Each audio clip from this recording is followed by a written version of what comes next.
Kepada seller-seller baju, boleh tak jangan menipu?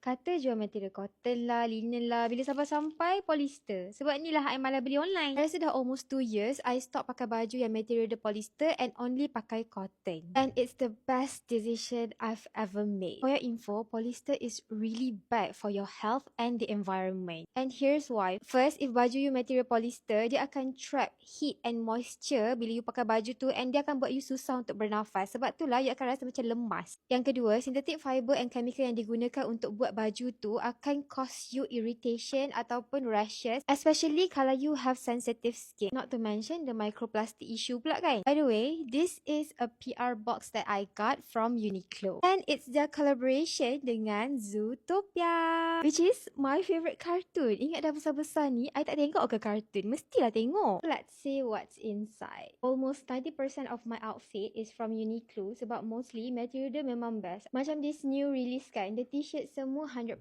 cotton. I love that they made it for adults and also kids sebab nanti senang lah nak matchy-matchy kan. Here are few design for kids. So cute, right? Usually baju-baju grafik macam ni kan limited time. So I kadang-kadang beli untuk anak I, nanti dia dah besar bolehlah pakai sama-sama. And here is the line up for adult like me.